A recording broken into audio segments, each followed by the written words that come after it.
A lot of aesthetic treatments are now non-invasive. A lot more people are now visiting aesthetic clinics. Several factors that have led to a global aesthetic medicine market that's currently worth $110 billion and is projected to grow to over $300 billion by 2035. North America leads this market in terms of that's the leading region with 30% of market share. But the rest of the world, India, Brazil, China, not far behind. Dr. Ayesha Sabah, you are a clinical Aesthetician, co-founder of Augusté, and I think you're one of the kind in the city. We are actually the only studio/clinic in India to not do Botox, to not do fillers. I wanted to create a very safe space for people. I take time to understand the patient, talk to them, understand their lifestyle. I mean, when you're a working professional, you have busy days and nights, you come back home, just want to crash and go to sleep, and I give you a 10-step routine. You're just going to go crazy. That's just going to be overwhelming. Yeah. As much as I might want to try it, it'll just be like, oh my God, trust me, it's not worth it. We'll come to that also. We'll come to that. Yeah.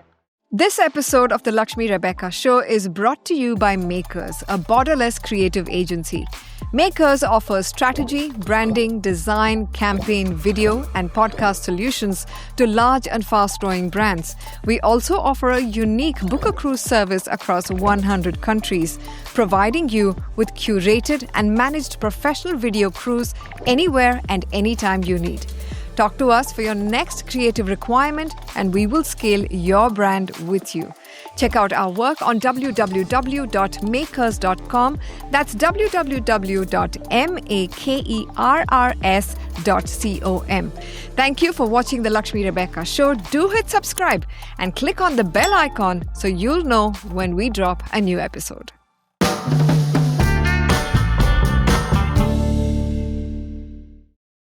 Until a decade ago, people only went to an aesthetic clinic if they had deep wrinkles. And even those who went were either wealthy or famous, or both. In the last decade, though, the entire trend has shifted. A lot more people are now visiting aesthetic clinics.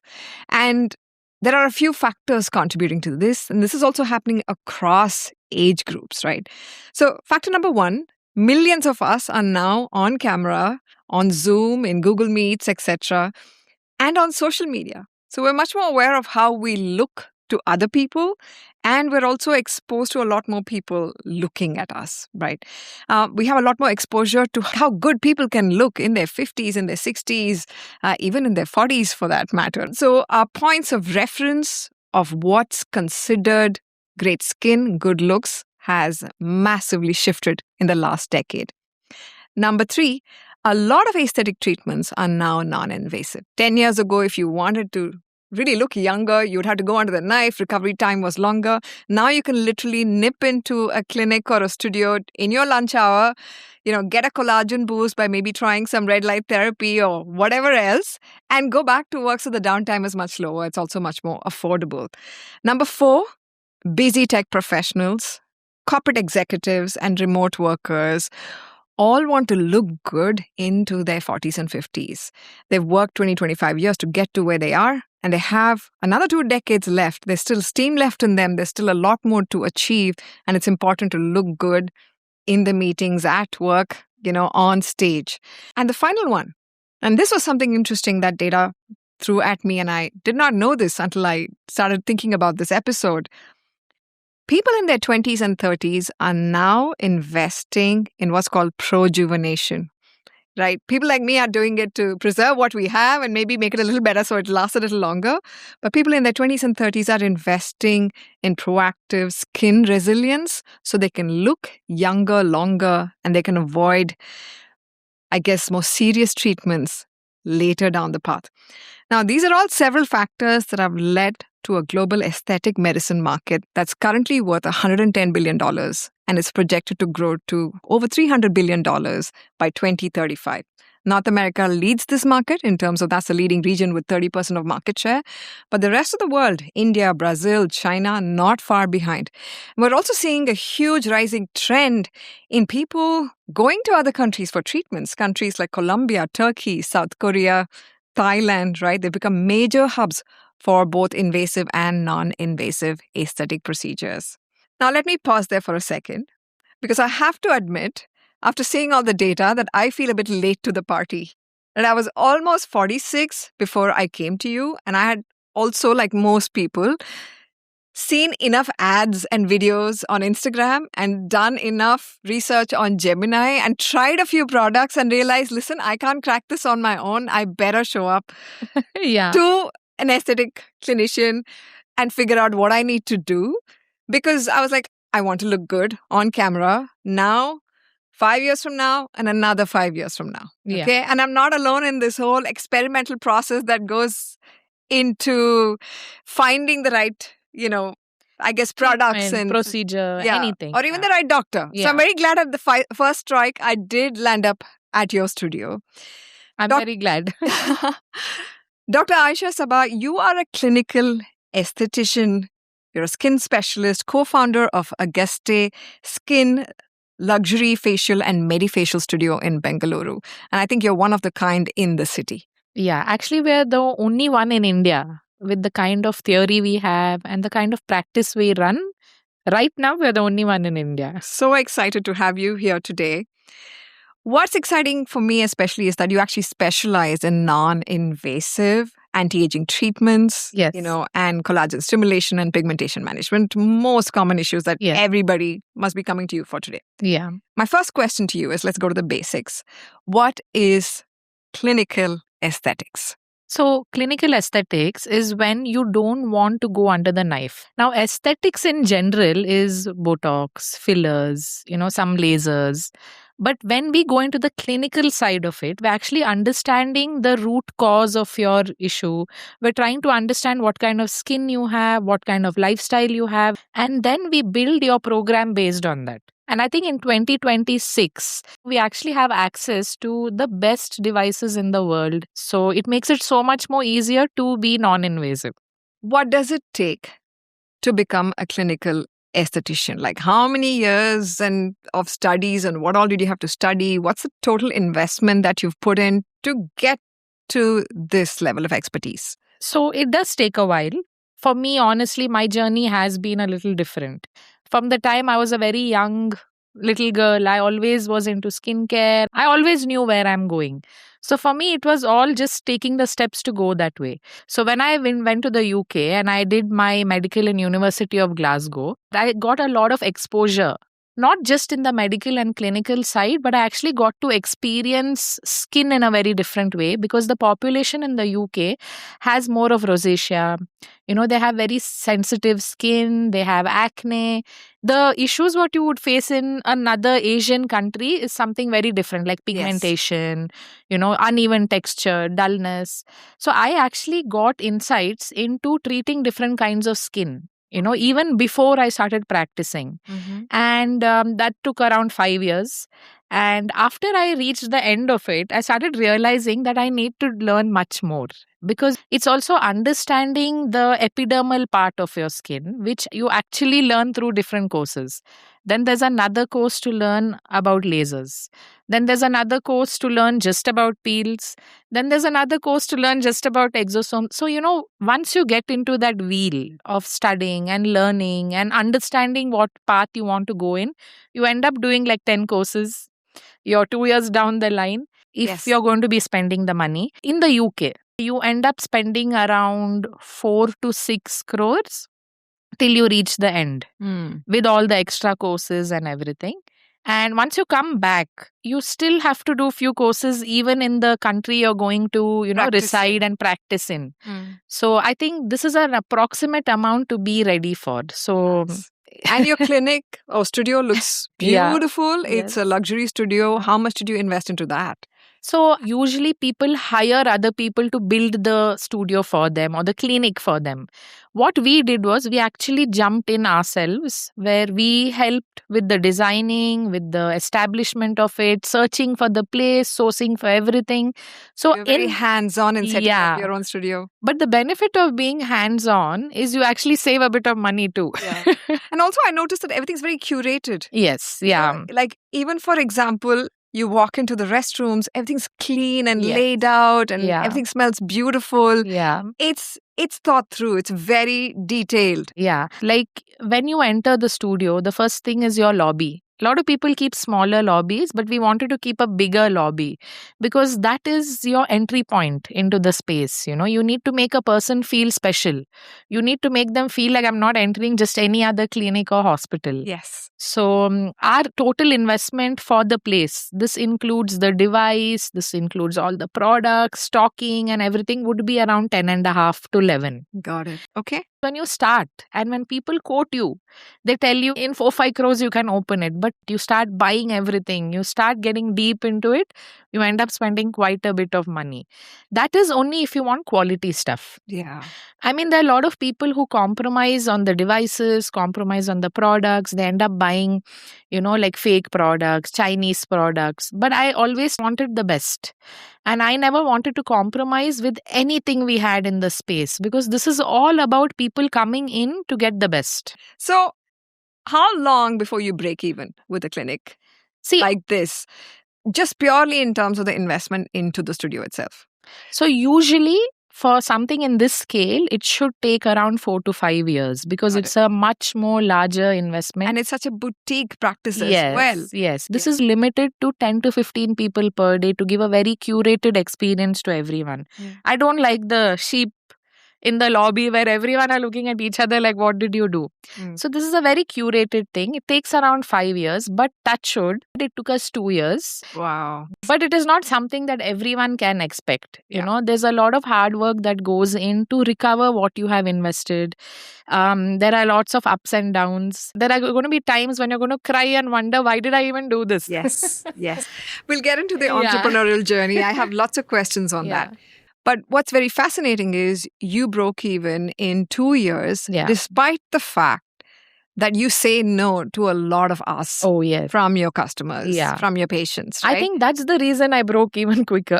Okay, so tell me about this. What are all the things you say no to? Actually, I say no to a lot of things. And I think the first would be fillers. I say no to Botox. I say no to fairness and whitening treatments. I say no to people who have a lot of health issues and, they want to get something done. They are not bothered about their health. They're like, it's okay, I'm okay with it. And I always send them back to their physician or their cardiologist. And I tell them, please take this whole list, go to them, get a confirmation or a letter from your doctor telling me that, you are okay to get this treatment done. And ablative lasers. I have a lot of people who come to me for CO2. What is CO2? So CO2 is a laser. Okay. This is an ablative laser that works very, very well for Caucasian skins. In the US, this is one of the best lasers. Okay. Because they don't have much pigment in their skin and, people love sunbathing. So a lot of sun-related diseases can be avoided with a yearly CO2, laser that they get done. But with Asian skin, CO2 is not the ideal choice to choose because there are chances of getting PIH. There are chances of even damaging your barrier. Sorry, what is PIH, Doc? You'll have to, common person here, please explain. So PIH is post-inflammatory hyperpigmentation. I think these are the 5 main things I really say no to. Why do you say no to all of these things? What is the number one concern that you have as a clinical esthetician? People don't stick to one practitioner when they do fillers.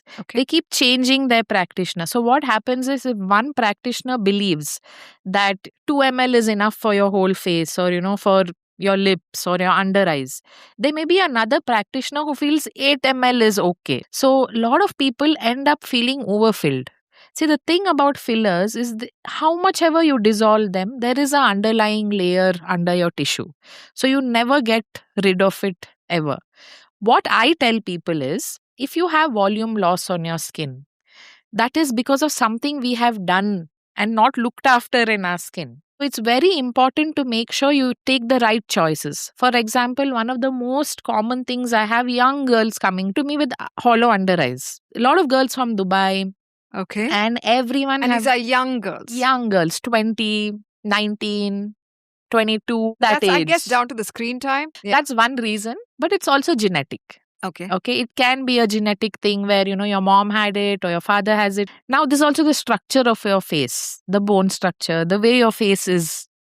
Now, this only thing that can help you is actually fillers. Okay. But I don't agree with it because you look amazing in your young days when you get these done under your eyes. But as you keep aging, you need to keep filling it up because, it's migrating a bit. Now, what happens is you're 50 years old and you've been filling your under eyes for about 20 years. What happens after that? The lateral part of your face, the fat pads start descending as you age. And as this descends, this is your, like your bridge holding everything together. Your fillers keep migrating lower and it sits lower and lower. That's why you see majority of the population who have a very overfilled mid face. That makes you feel and look very unnatural. It's something that you can't do anything about after a certain age. And a lot of plastic surgeons, when they actually gone in to do a full facelift, like a S-mask lift, they actually find residual filler in the face and they scrape it out, they remove how much they can, but there's a limit to removing it, Now, why I say no to Botox? Your practitioner has to be really, really, really good in understanding where your muscles are on the face, where your ligaments are on the face. One wrong move, you end up with a asymmetrical smile.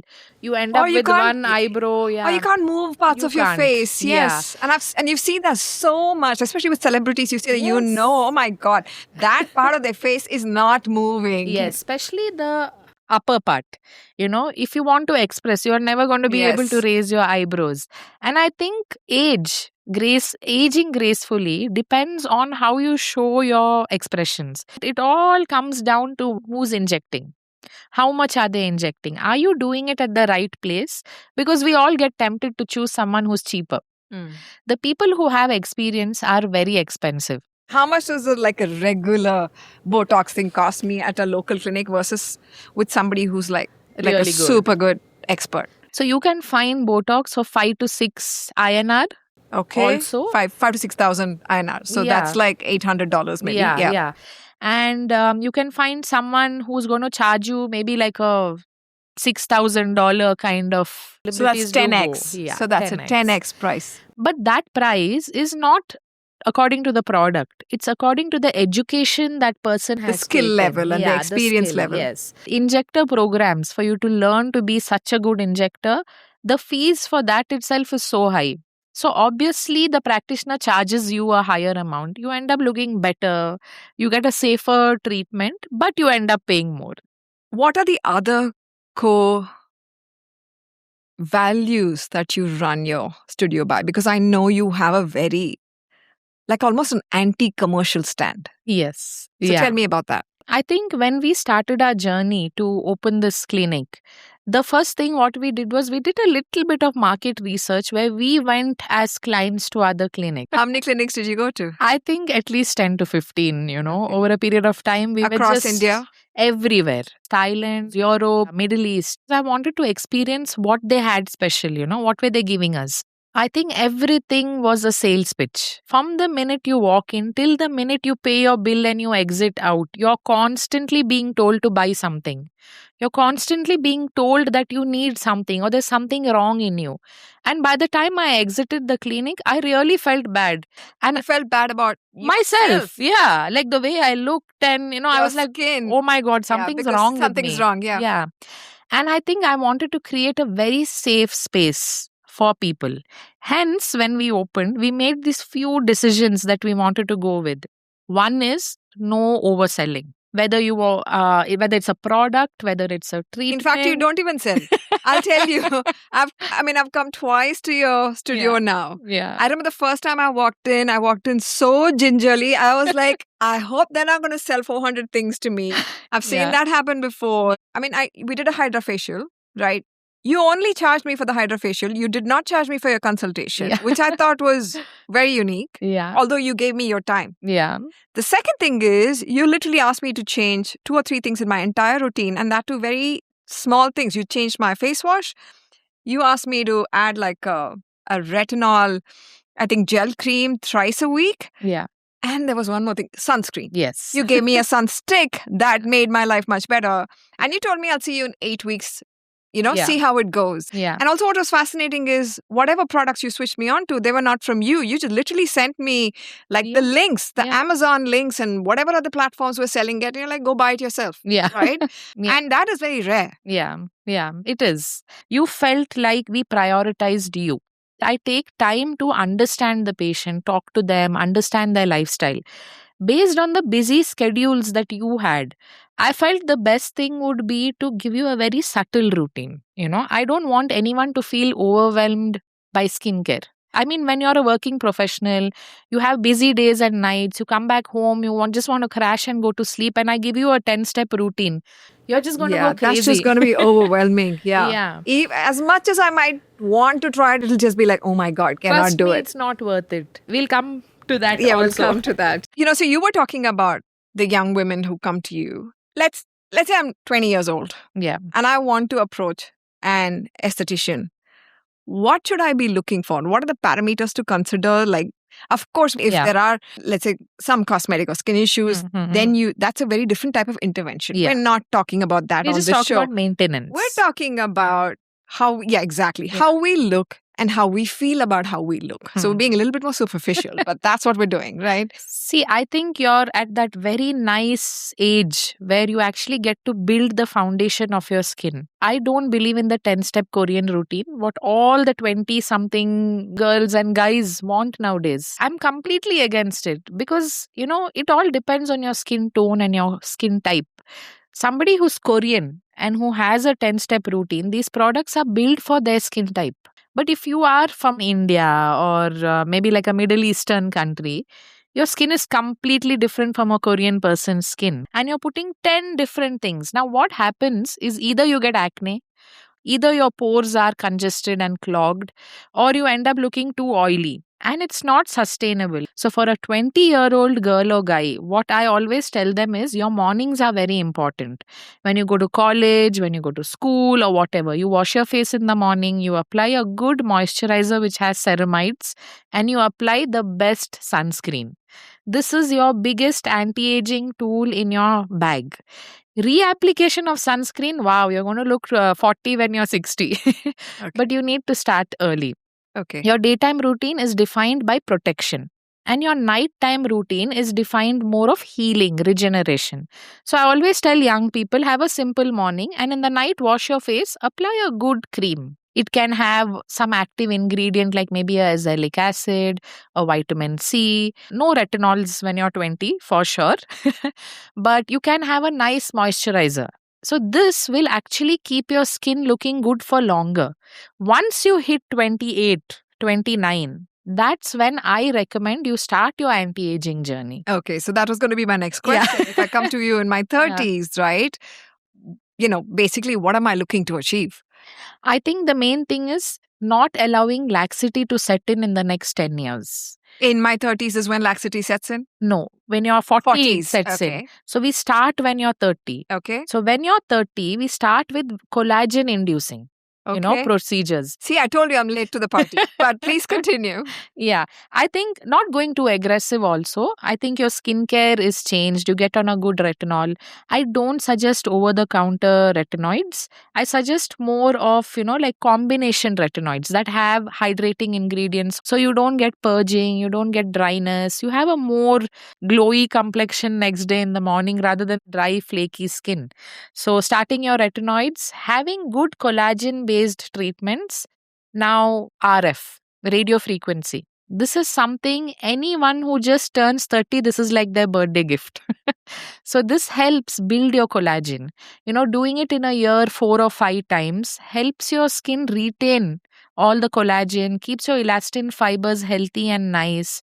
If you're a smoker, your collagen is going to deplete much faster. If you smoke? Yes, if you smoke. I had one patient who came to me. He was like, I'm a chain smoker. And how do I look after my skin? I said, every time you go out for a cigarette, put a sheet mask on your face. I mean, there's no other way. When you're 30, you have to keep an eye on all the greens you're eating. Now, fruits don't matter that much. It's more of your spinach, broccoli, Brussels sprouts, beans, peas. These are all really good things to include in your diet every meal. This is not just for your health, it's also for your skin. So when you enter your 30s, retinol, radio frequency, good greens every single day, sunscreen, and smoking less.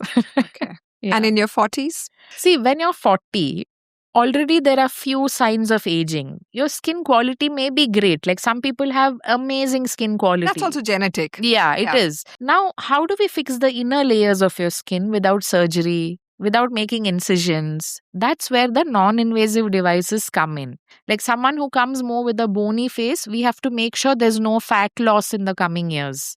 Got it. Someone who comes with a normal face, we have to make sure that we're retaining everything. Someone who comes in with, more fat on their face, we work on removing fat in certain areas with certain devices, not surgery. So it's not that one is better than the other. Each one just needs a different Yes. route altogether, different Yeah. approach altogether. Yeah. So 40s would be much more regenerative treatments. Like, for example, RF again, focused ultrasound, and making sure that you're getting some skin boosters to enhance the quality of your skin. And nowadays, like with the technology we have, skin boosters don't even have to be injected on your skin. Okay. There's something called Aqua Gold. Okay, it's a European device. It's a very small glass vial. Now, the speciality of this is at the tip. It has 24 karat gold plated needles at the tip. Very small, thin, fine as your hair with a spiral around it. So you fill the solution in it and you just micro stamp. You don't even need numbing cream. So this is infusing the solution and the booster into your epidermal layer of the skin, which gives you beautiful skin quality. This is something somebody Yeah. has to get done at the clinic Yes. with a professional. It's not something Yeah. you do at No, home. no. Okay. Yeah. Not Just at to be all. clear. Yeah. Anything that requires you to puncture your skin with anything, don't do it at home because it requires a very stringent environment around you. There is a process to do it. We want to avoid infections. We don't want you to cause rips on your skin. Now, when it comes to microneedling, there are a lot of people in the US who do microneedling at home. You get devices to use at home. But the one risk about this is sometimes the solutions you use with it are not designed to be used with microneedling. I've seen so many videos over TikTok and Instagram where they're applying a normal serum on their skin and they're microneedling, and the next day they're broken out in hives and their skin is red. Because microneedling, every 1 minute, you create 1 million channels all over your face. Wow. These channels help the serum go deeper into your skin. So you have to be very careful about this. I mean, one wrong move, you can end up with follicular irritation. If you do microneedling and go out in the sun where you're sweating a lot, you can end up with a lot of sensitivity. You can get eczema for a limited period of time on your skin, like dry patches. So, I mean, safety is number one. See, we live in a world where everyone thinks they know everything. So it's very important to Thanks edge. to AI and the amount of Yeah. information we can access. Yeah. Curating that information Yes. becomes harder. Yeah. See, skin is the largest organ of your body. You have to be careful what you do with your skin. So no whitening procedures, no microneedlings at home, no chemical peels at home. This is something very, very, very important because in my practice, I have seen people with burnt skin.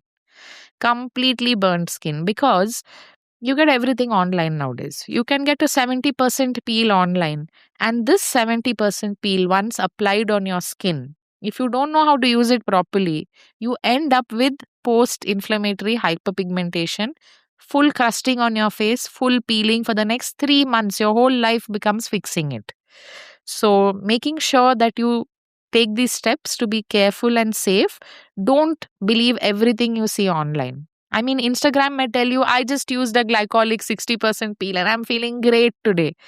But you don't know the backstory of it. You don't know how your skin is going to accept it.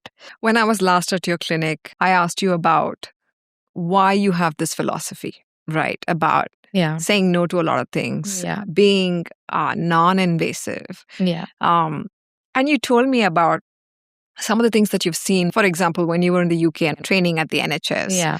Tell me a bit about that. I think I got to see a lot of cases that usually we would not see. People who are not very financially capable get fillers or Botox done, and they go to these small places where they do it on budget, and then they end up with a lot of nodules on their lips. It becomes pus and you have to, it's a long procedure to heal it. When I saw so many distressing cases where you go in to look really good, but you come out with something far worse. And I also saw a lot of people who went for hair treatments. Okay. This is a very big reason why we don't do hair. Okay. I saw a lot of people who go in for hair, scalp treatments, procedures where, you're injecting your scalp with PRP, PRF, you're microneedling, you're using exosomes, you're doing everything possible, stem cell therapy. What happens is you end up irritating your scalp so much that there's no chance of you growing hair ever again. And clinically, if you have alopecia or if you have hair loss and you're facing crazy balding, the only thing that can actually help you is a hair transplant at that point of time, only if your follicle is not dormant. So I think, as businesses go, we monetize off everyone feeling insecure. I wanted to change that narrative. I saw a lot of people who are overweight and they promise that you go under this treatment or this machine and all your fat will melt and go away. And I think a lot of people end up doing 12, 15, 18, 20 sessions just to reach that goal. None of these body treatments help. It's all about placebo effect and you're back again the next month. I wanted to remove this vicious cycle that beauty creates where, I need to have long, luscious hair. I need to have the most fat-free, flat tummy. I need to look really great. But for that, you actually need to have a good lifestyle. You have to go to the gym. You have to make sure you're eating the right things. And then all this comes, along to give you better results. But you can't only depend on aesthetic procedures to make you look really good. So we are actually the only studio/clinic in India to not do hair, to not do any body treatments, to not do Botox, to not do fillers. And these are the 4 things that majority of people monetize more on. So by cutting this out, we actually made our consultations more honest. We actually started telling people your hair fall shampoo is not going to make your hair grow back again. So go meet a specialist to understand what to, do for your hair or do for your body. There's so many beautiful doctors in India. In US, there are some very, very good injectors too who do a beautiful job on the face.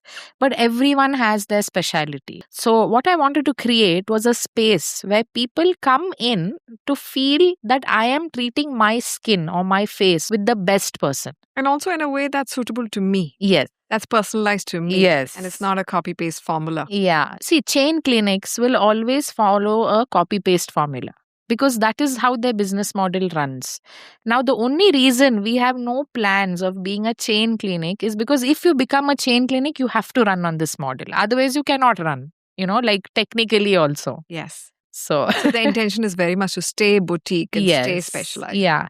And I think it's a very, different thing to do in today's day and age, because I think now everyone want a chain clinic. Everyone want a chain whatever. Like it can be a clothing store, it can be a shoe brand, a handbag brand, all want to be in the chain. Play big, scale up. Yeah.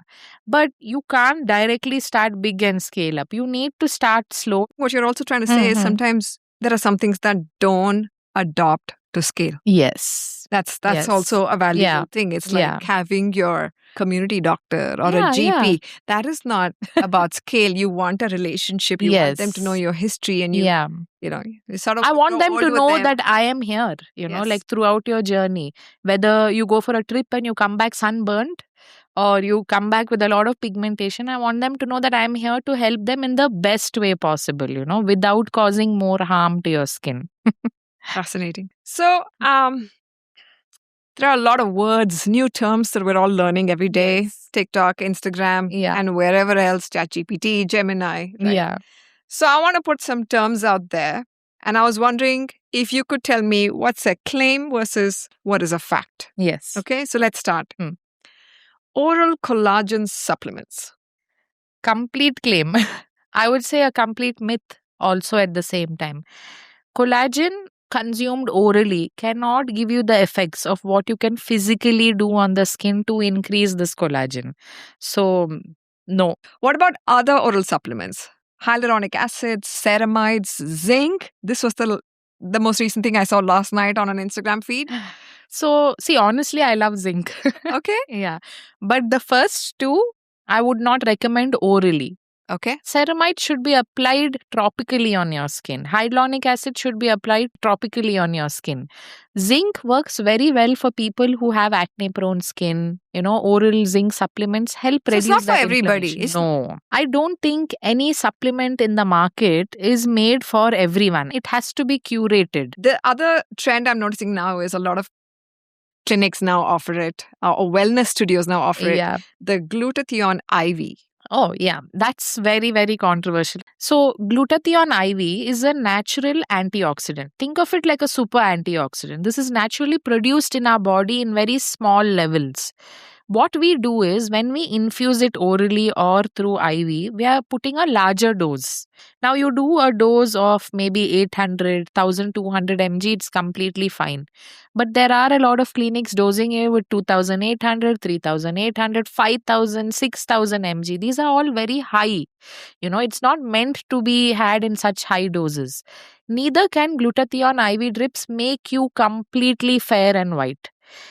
It may give you a little brightness. I did not know this. I mean, I've heard about the IV. I thought it was more about cellular rejuvenation, actually. But I didn't realize that people were choosing it to look fairer. Like a lot of South Asia is obsessed with looking paler than they are. Yeah. I think it's also a standard society has set into how you have to look. So, I mean, I have people coming in from Dubai who come in specifically for IV drips. They come all the way to Bangalore for IV drips? Yeah. Because it's not available there? It's because it's very expensive there. So this is medical tourism. Yeah. So we have aesthetic tourism. Yeah, we have a lot of people coming in specifically for these kind of things. And, it became such a vicious cycle that they wanted 10,000 mg in one, sitting. And then they wanted to come every 2 weeks. See, medically for me, that is like a nightmare. To have someone coming and insisting and telling me, no, I need the highest dose. So this is not just wellness anymore. Speed of outcome. We'll come back to that. Yeah. That's a different topic. I'm going to continue with my list now. Zinc cream. People apply it, leave it on overnight, think it's going to give them like beautiful, magical skin by the morning. So mostly zinc cream is there in diaper rash creams. And that's a new trend now, right? Yeah. A lot of content coming out of the US talks about diaper rash cream being applied all over the face. Again, really nice for a particular skin type. Okay. Not for everyone. Like, for example, you have an acne breakout coming. You can apply a little bit of the zinc cream on it to help heal it faster.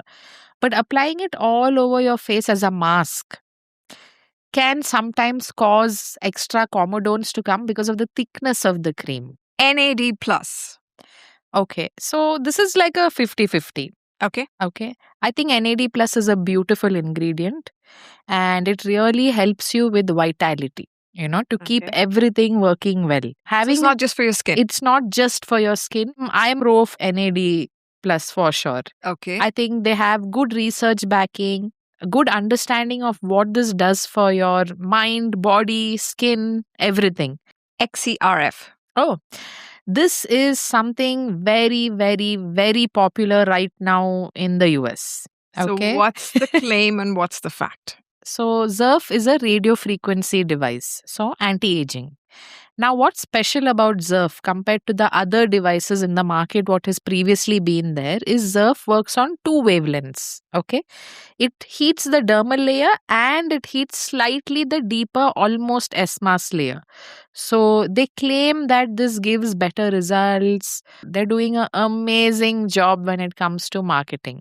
But the fact is, there are a lot of devices like XERF in the market. See, when you go to a Korean clinic, the first thing that they're going to offer you is a stacking treatment. What is a stacking treatment? That's where you use 4, 5, 6 different modalities in one session. So you are going to have a bit of a downtime, but you can do like crazy amount of treatments at one go.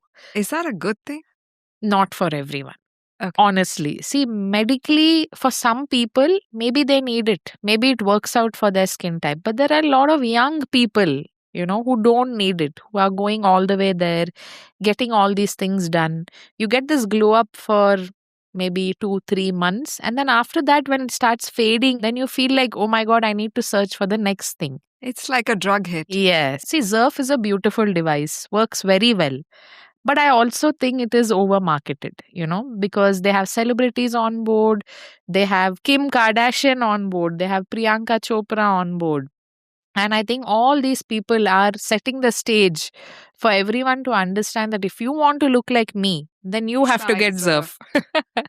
So I think we still need a little more time to understand what XERF can do. Okay. And how it affects the skin. We do have an idea what RF can do for the skin, monopolar RF. But specifically, is XERF better than everything else? We still need to wait and watch. I think we still have 1 or 2 more years. Chemical peels. This is something that you can even do every month once.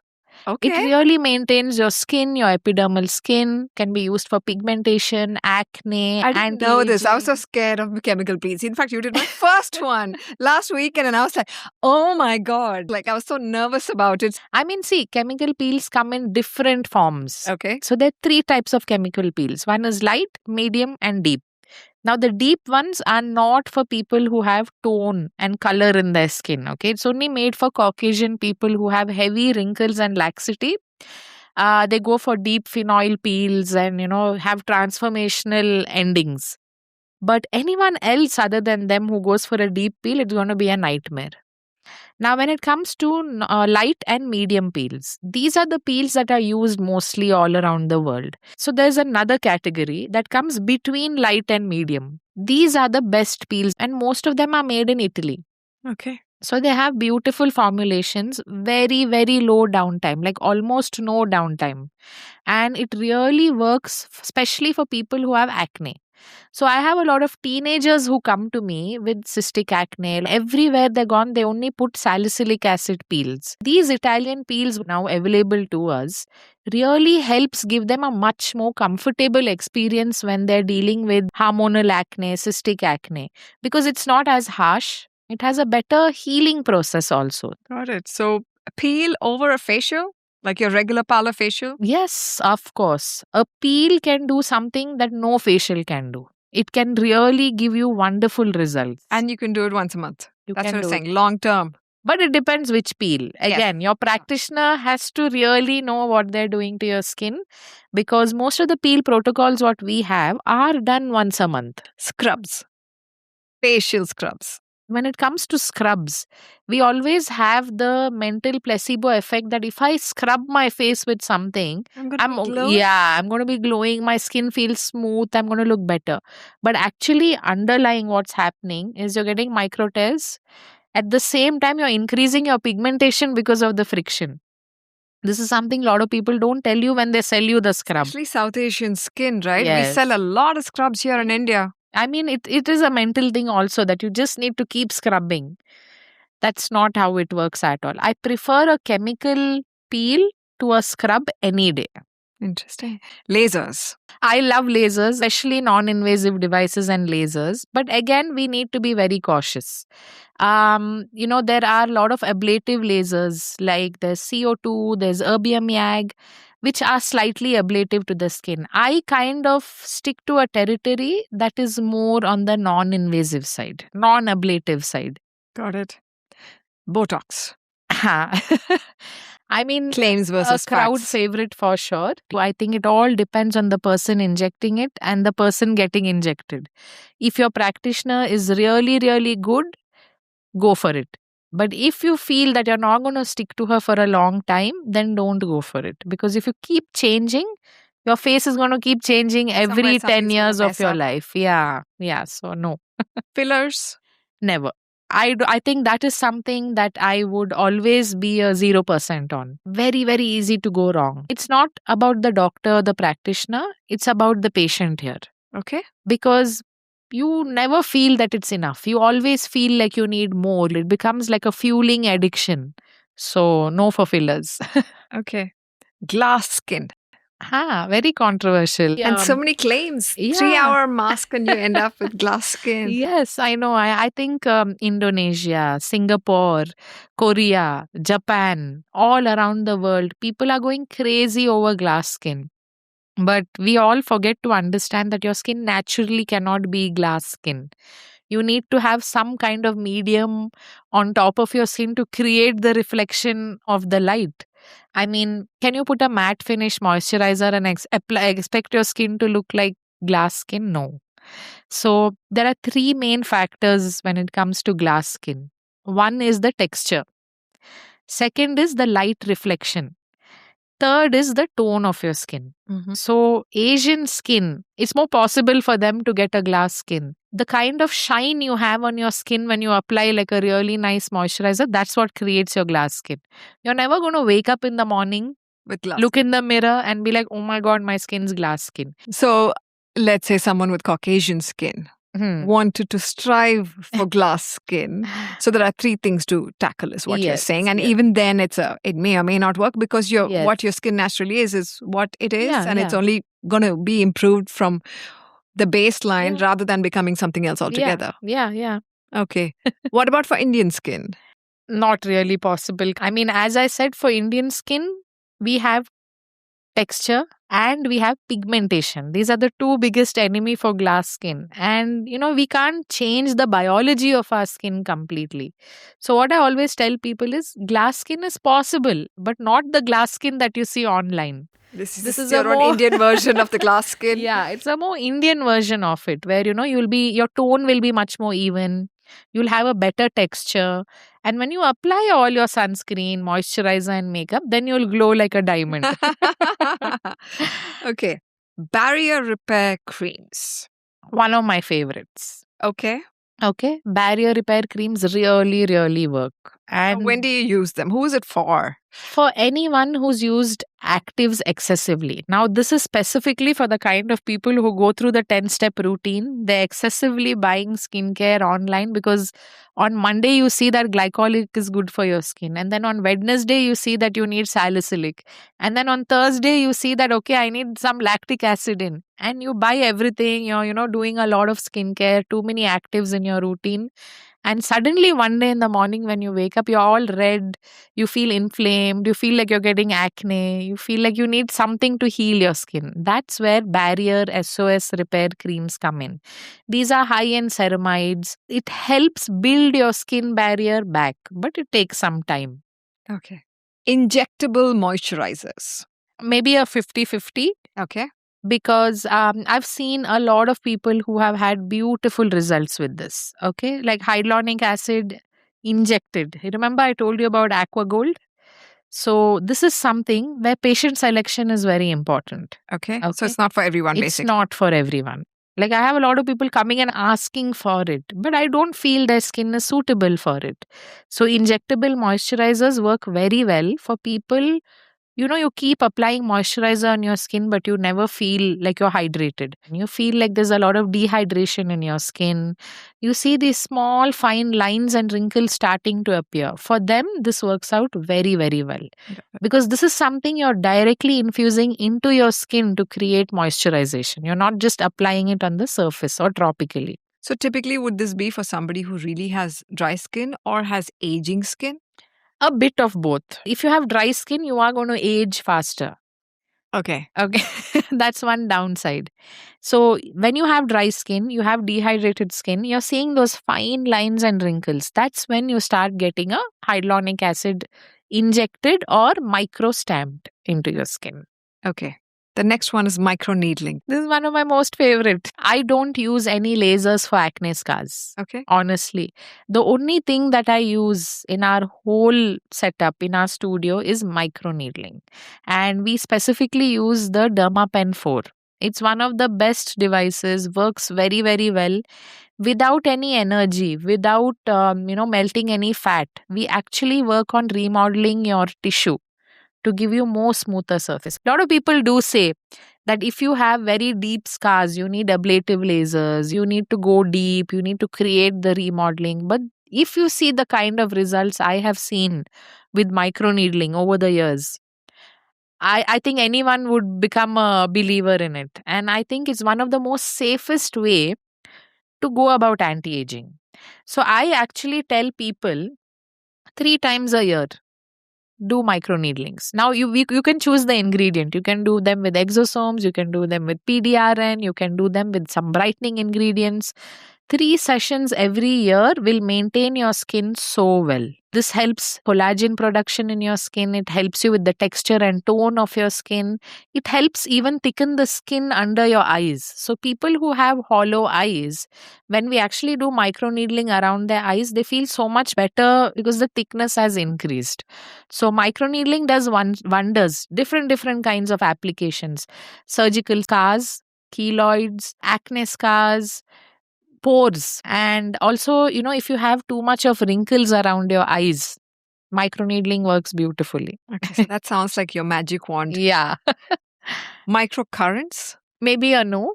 Okay. When it comes to any microcurrent based home device, there are a lot of home devices. Yes, there's a lot available now. Yeah. So these home devices work really well when you just use them. You feel like there's a lift on your skin and you feel like it's done something. But try not doing it for the next 3 days. How are you going to feel? If you're going to do something to your skin that is very temporary for few hours, that means it's not doing what it's actually supposed to do. Instead of microcurrent, I always tell everyone face yoga is something that really helps strengthen the muscles in your face. You have to understand, we have so many muscles just on our face and neck. Okay, 402 if I'm not wrong. And these muscles all work in very different ways. So doing face yoga actually helps with lymphatic drainage. It helps with strengthening the muscles. It helps with the tone of your face. I'm gonna take your advice and find a link to face yoga and put it in the comments, put it in the description so people can actually find it. You talked about greens earlier, right? What about water? 2 liters of water, 4 liters of water, claim versus fact. Yeah. So ideally, your body does need 2 to 3 liters of water per day, to function properly, to function better. Now, water is there in everything. It's not just the water you drink. The rice you eat has water. The food you cook also has water in it. So that food with 3 liters of water is actually very good for your skin, hair, body, and to function internally very well. Now, having 4-5 liters is not really practical. When you feel your skin is very dry, and when you feel that, I'm moisturizing, nothing is happening, again, we come back to the hyaluronic acid boosters. So sometimes water cannot solve your issues, what a hyaluronic acid booster can. 8 hours of sleep. Yes. Claim versus fact. Ideally, I feel 7 to 8 hours is a must. Okay, anything below that, like if you sleep for maybe 4-5 hours, your body is not able to repair and heal. When you get your 7 to 8 hours of sleep, you're actually doing more good to your skin than just applying a moisturizer. That's why night care is something very, very important. When you're a working professional, when you have very long hours, it's very important in the night to wash your face and to apply something on your face. Because when you sleep, your skin is like a sponge taking it all in bit by bit, and it's going to do its work throughout the night, and in the morning you're going to wake up better, fresher, cleaner. Ozempic. Yes. Claim versus fact. 80% of Hollywood is on Ozempic. You may be thin, slim, trim, but they're all microdosing Ozempic to maintain the way they look because they feel Ozempic is the beauty drug. But actually, I honestly believe Ozempic is a wonder when it comes to obese patients. See, US is ridden with obesity because of the kind of food and produce they have. So I think the quality of food created obesity and obesity created Ozempic. But at the same time, I think it's all a choice. It's a very regional thing. Like, for example, if you go to Switzerland, the food there is completely different. Like, you can't have meat with antibiotics. You can't spray pesticides on vegetable or fruit. The quality of food that you get there is more expensive, grown better. The average lifespan of people living in those regions of the country is around 80 years old, 85 years old, healthy. So I think, again, it's the quality of living. They walk a lot. So I think we need to come back to nature. We need to come back to our roots to get healthy again. Like how much ever you do your oxygen domes, hyperbaric chambers, NAD, glutathione, if we come back a little bit to the base, little bit more to the ground, we can end up being much healthier with the kind of tech we have today. What's an Ozempic face? Oh, this is something that requires a lot of fixing. Okay. When you are already slim, you don't have much fat with you. And when you get on Ozempic, after a point, you start losing the facial fat. So you got a lot of bagginess on your face. You're going to have a lot of hollowness in your buccal area. You are going to feel a little more saggy and droopy. So what happens is, as I said, Ozempic works beautiful for overweight people, but not for people who are not overweight. If you're taking this as a beauty drug, then this is going to be the side effect you are going to have. Again, even in aesthetics, this has become a new trend where if you're on Ozempic, you need to come to us and we'll treat your face. Okay. So, because Ozempic GLP-1 drug is available everywhere now. It's available in medical stores. It's available in clinics. It's available on the black market. Fakes are available now. So it's unlimited sources that you can get these from. But no observation, no patient selection. It's being prescribed to everyone. It's a bit like the actives. Yeah, It's become more commonplace than it should be. Exactly.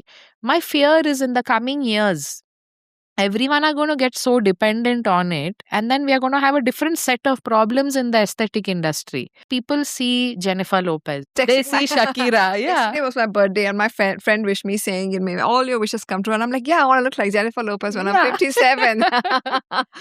When people see these individuals, the number one thing is, wow, she's so slim. Her body is so good. Her skin is like a baby's skin. Like, what is she doing? So you need to understand all these celebrities have been looking after their skin from a very young age. They've constantly been doing treatments. They've constantly been using the right ingredients. I always tell people. So it's very, very long term. Yes, it does not happen overnight. I always tell people, when you're 60, if you want to look 40, you have to start when you're 20. This is how the triangle goes. When you start early, you can record how you're going to look. But if you start too late, then the results are not in your hands. See, here genetics also play a very big role.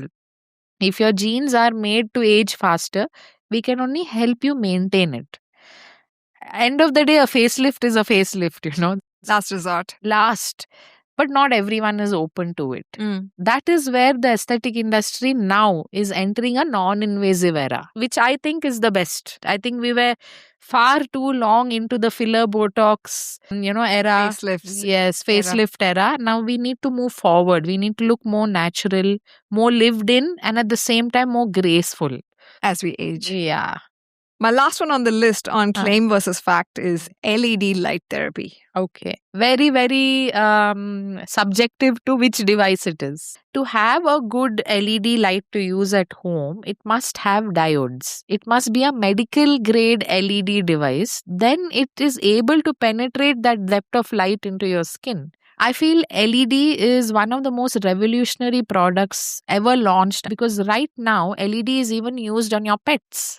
When they have joint weakness, that is low level laser therapy. So, there's a brand called Celluma in the US. You can use on your elderly parents at home. You can use it on your knees, your joints. So it's about recovery? It is about cellular regeneration. It's about recovery. It's about helping strengthen your body. It's about healing your skin. So, it works in a very deep level that people don't realize. But LED light therapy, for example, is also good for slowing down aging? Yes. Okay, so a regular person who hasn't done the damage could also invest in this purely to slow down aging. Yeah. Okay. Again, make sure that you take advice from the professionals around you when you're choosing your device. Because see, once you buy a good LED, you're set for the next 5-6 years of your life. But if you choose something that is more of a bargain and doesn't do anything, then you have to keep shifting every 6 months. Got it. Let's talk a little bit about your own entrepreneurial journey. In your family, are you the first one to get into business? What made you choose this path?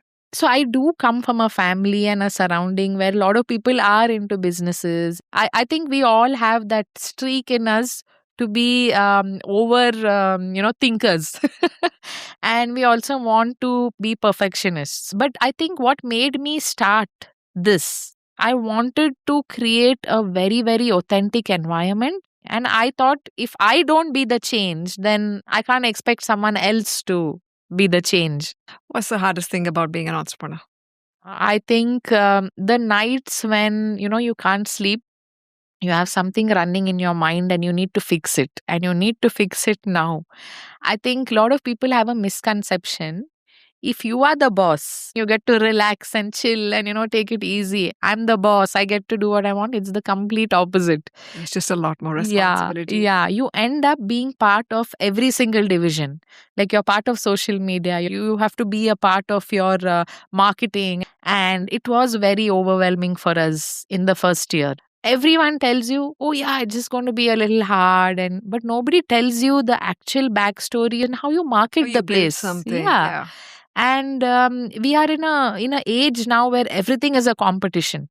If someone is putting in 1 lakh, the other person is putting in 2 lakhs for marketing, and then 10 lakhs, and then the numbers keep going higher and higher. So you need to understand and sit and reevaluate everything and think, okay, what is my goal? Based on that, you need to choose your team. Teams matter a lot. And how difficult is it to find the right talent in your industry? Oh God, 200%. Because I think, again, everyone are overselling. And do you invest a lot of time in training? A lot. It takes 3 months for me to train them, whether they are a receptionist or whether they are a therapist. The way you talk to a client, the way you interact with a patient, the way you take them in for treatment, the way you even wash their face matters here. Yeah. Because we're creating that experience for everyone. So we recently actually had people who came from Spain and they taught our staff everything, like a refresher. So when you work with international brands, they are like every 6 months we are making the trip and this is how it's going to be. We're going to keep refreshing everyone's memory on how you're going to, even perform a normal facial. That really makes even the therapist and the staff feel like, okay, we are doing some important work. We're doing something that matters. And that keeps all of us going every single day. Fascinating. You're 32. Come from a Muslim family, unmarried, running a business with someone you've been dating for the last 12 years. A lot of uncommon choices and context there for a country like India. Tell me more. We come from 2 very different backgrounds. I am Muslim. He is Hindu. And I come from mostly like a all-woman family because it's my sisters, me, my mother. And he comes from a family where he has a large family, has a very big family. But our families have actually been very, very supportive, in this journey of us being together, starting a business together, which is a giant leap. And luckiest part about this would be I've always had his understanding. And when we started the business also, we decided that we're going to split our work, where he has his own department and I have my own, So it keeps a lot of sanity between us. A lot of people have issues when they start businesses with their partners because they feel like they're not able to communicate. But with us, we actually have that open line of communication where I actually tell him, what, I think this is wrong. And he's like, no, I think it's right. So we have a healthy conversation when it comes to making decisions. We don't really shut off. I am also a very spiritual person, generally. I mean, I am a Muslim who is in a vegetarian house. Oh, wow. Okay. Yeah. So if you come to my house on Eid, you're always going to be finding aloo biryani, not the mutton. So, I mean, we are a little different and not very conventional. And I think it has worked out so beautifully for me. I feel so much more fulfilled as a person. And spirituality has helped me even with our business and space. Okay. Tell me about that. I think we're the only people who actually cleanse the place with salt every week.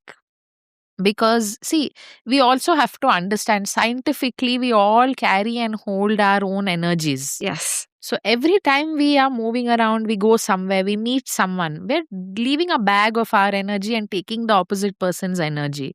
So I feel it's very important that when a person enters our space, you're coming for just that 1 hour of peace. Rejuvenation. Yeah. You don't want any negative energy. You don't want anything troubling you at this point of time. So what we do is it's like a routine sanitization where we cleanse the whole place with salt once a week. I think spirituality, skincare, mind, body, soul, everything goes hand in So hand. you approach how the face looks in a much more holistic fashion than most Yes. clinics and studios do. Yeah. It's not just about the medical aspects of it or the aesthetic aspects of it. You also have to care for your mind. If you're always going to be stressed, worried about something, it's going to show on your face. You're going to age faster, you're going to wrinkle faster, you're going to sag faster, you're going to get acne, you're going to get pigmentation. So, how important skincare and treatments are, even your mental health is that important. So, what is your long-term goal with Augusté Studio? I think I do want to expand into maybe another country to treat more people. Like, this should be a space for people to come in the coming years where they want to actually rejuvenate themselves. People do want non-invasive care. They want things to help them age better, look better, even to help them with acne. Acne is something that a lot of young people, struggle with. And especially in Asian countries, the only treatment for acne is oral medication, which is not very good. Okay. So now actually in the market, we have a lot of other things coming in. So in the next coming 2-3 years, we'll have so much more. Interesting. What's the one thing that you've learned as an entrepreneur that you think every entrepreneur must know? I think the first thing would be being strong in the decisions you're taking. Failure is another thing that a lot of people are scared to talk about in a business. But we have to understand only if you fail, you can win. And you have to face what failure feels like to know what a win is going to make you feel like. That hard day is going to feel like hell, but it will help you become a stronger entrepreneur. And the journey keeps becoming better and better for sure. I think the first 3 years are the hardest. And you're what, 2.5 years in? Yeah. I mean, it all happened very quick with us. Now, today, where I stand with everything that I've faced, I think I've become so much stronger. I've understood how to manage people, to manage time, I to think manage that's the problems. first thing you learn when you run a service business, right? Yeah. Managing people, Yeah. managing expectations. When you're in a service industry where your sole concentration has to be on your customer, And the customer experience. yeah, you're going to have a lot of customers who are not very nice to. No matter how good the experience is, sometimes they're just never going to be happy. That is where training comes in. The whole process comes in. Hygiene, quality of service, quality of products, quality even of consultation matters. All these things together create an environment where you should be 200% sure that you're doing the right thing. If you have a little doubt also that maybe I'm skimping on something, maybe I'm not doing this right, when you have someone unhappy coming to you, you'll always wonder, did I actually do this wrong? Then you'll go into a spiral. But if you set your goals right, all your checkposts every day, then you'll never be in doubt and it'll never affect you. What does it mean to live life on your terms? It means bucking up. It means facing all the challenges coming towards you on your own. You cannot cry and depend on anybody. You have to make sure you do it on your own. I think that has always been number one for me. Because when you lean and depend on too many people, you lose your strength. That's what I believe. Sometimes you need to deal with your issues on your own and only go to people when it becomes very bad. Interesting. Yeah. Do you think that's also a very South Asian or actually a woman thing? I think so many times we women have been told that we're weak, we can't deal with things, we are not right for business. I think specifically because of those reasons, we have to be extra strong. We have to be extra hardworking. We have to prove, like, you don't have to, but in a way we tend to. Yeah. I think it's a very woman thing. Let's go back to technology for a minute. What is it that you're excited about, in terms of all the bleeding edge stuff out there that you want to adopt in your clinic? I think I'm very, very excited for 2027 in particular.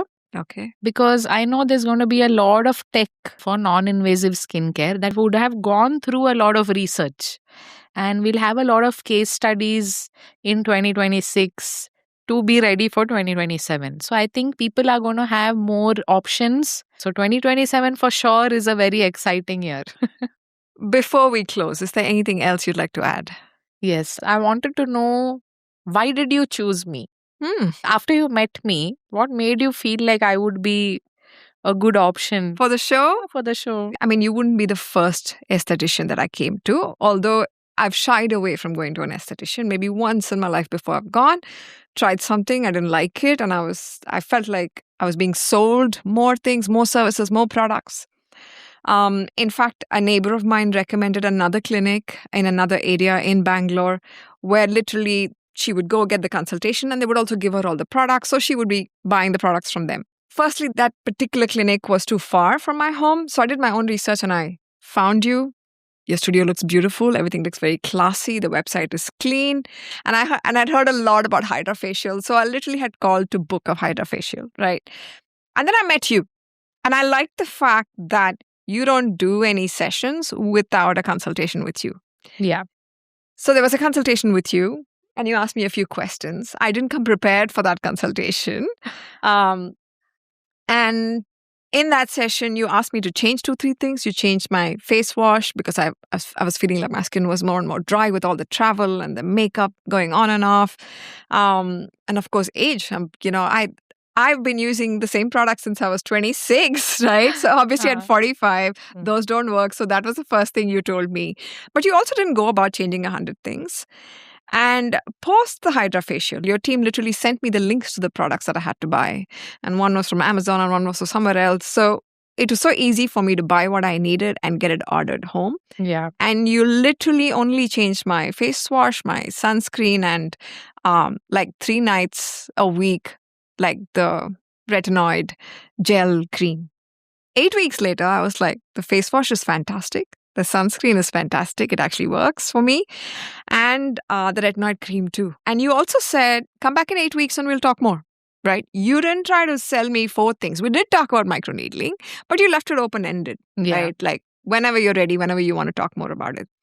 So when I came back to you the second time, I came back with an A4 sheet full of questions. And finally, I also felt guilty asking all those questions because I knew you weren't charging me for your time. Mm-hmm. Whatever session we did that day, whatever therapy we did that day was what you were going to charge me for. So while I did feel guilty, I was like, I do trust her. I want all these questions answered instead of going to Gemini and instead of trusting all the ads being thrown at me, on Instagram or wherever else. I will take your opinion. For example, on the right foundation, on the right day cream. And I think there were a bunch of other things, even like the red light mask, etc. Because I was like, I am going to be traveling more. I am going to be doing this podcast for another 10, 15 years at least. I need to look good. I need to feel good. So I've fixed my diet. I'm working out regularly. I have a better discipline now. I've lost a little bit of weight, but I'm like, okay, we also need to look at what else is going on externally too, right? And when we sat down, the way you explained things was also very fascinating. Again, you were not pitching stuff to me. This time I was able to sit and tell you what my life actually is, how many hours I work in front of a machine, how much I travel, and whatever else, how demanding it is. And the fact that even if I don't become more beautiful, at least maintain what we have to start with, right? Yeah. Slow down the aging process a bit. And I liked your approach. And then when you came into the therapy later, it was my first time. And this was last Sunday, right? We did my first laser, my first peel. Yeah. And we got talking and I started to ask you about your philosophy because somewhere you'd hinted at the fact that you were very, very pro non-invasive. Yeah. And anti-invasive. Yeah. And you were very pro graceful aging. Yeah. Which is not something you come across very often in an aesthetic clinic. And I do like your studio. Just in my gut, I felt like this would be a conversation worth having. And I think people would enjoy listening to you and learning from you. That's great. So thank you. Thank you for your approach. And thank you for your time today on the show. Thank you so much. It was a pleasure being here.